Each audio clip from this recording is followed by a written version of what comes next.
Fire. The most ancient discovery of mankind. However, what happens to matter when it burns? Matter disappears.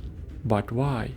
Because the universe is not made of matter. The universe is made of energy, where matter is just one of its forms. Everything that happens in our reality, matter, heat, movement, mass, waves, everything in the flow of this energy from one form to another. For example, heat can cause movement, and movement can cause friction and heat. A great example of energy transferring from one form to another is the combustion reaction. It creates light and heat. Light feeds animals through photosynthesis. Well, the heat gives us a unique opportunity to enjoy the taste of these animals with the help of a barbecue.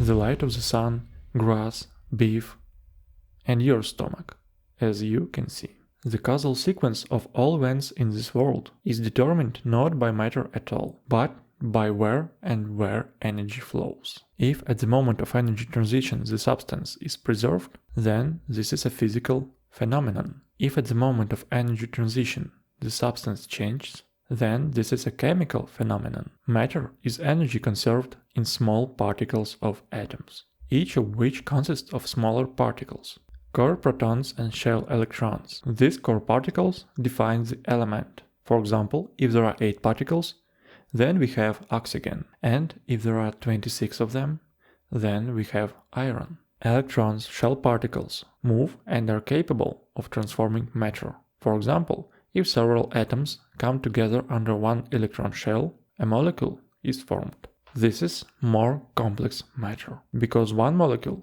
contains several simpler particles. The most important thing is that at this moment complex matter acquires new, more complex properties that simple matter doesn't have. For example, if we take simple matter, oxygen and hydrogen separately, then they have the same properties. Gaseous support combustion. But if the atoms of these two simple substances are grouped under one common electron cloud, then a more complex substance will be obtained. Water with new properties. Liquid, dissolution, quenching. That is, different matter has different properties. That depends on its structure.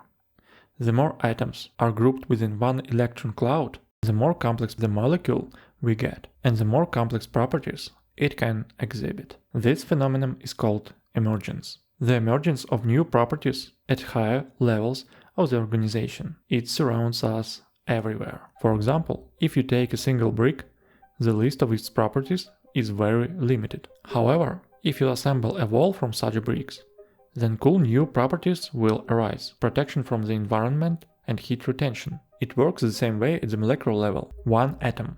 These are simple properties, but if you collect them into a complex molecule, new amazing properties arise. For example, such molecules will be able to transfer resources to each other or combine into even more complex matter. Organic molecules of amino acids and proteins. You remember that the more complex matter is, the more complex properties it can exhibit. Emergence. At some point, a random combination of complex properties of organic molecules led to random replication. That is, matter reproduced its own copies. This is the moment when the inanimate turned into the living. On our planet this happened 3.5 billion years ago. What is the probability of such an accident?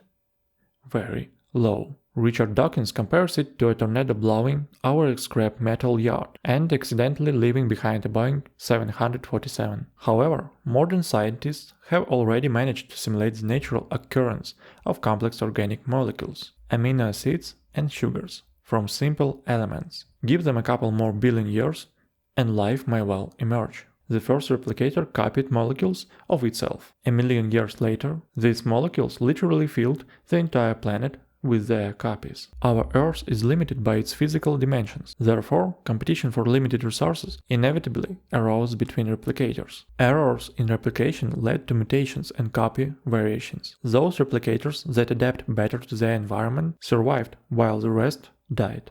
This is how natural selection began to work, which over millions of years led to evolution. To survive the competition, the ancient RNA replicator was no longer enough copy yourself. First of all, he learned to protect and transmit information about himself in the form of 2 helices of genes, thereby becoming a DNA replicator. Then, to increase his chances even further, he began to create biological carrier organisms for himself. Then, he learned to produce a ton of energy using photosynthesis. The next stage was to grow lungs to obtain even more energy through the oxidation of food. Then there was sexual reproduction, the nervous system, warm blood, and the brain. Every time the replicator found an optimal solution, it turned out to be temporary due to competition, and a new solution had to be found. It is important to understand that your body is not a replicator. Your body and nervous system are replicator's habitat, model at its request. Think about it.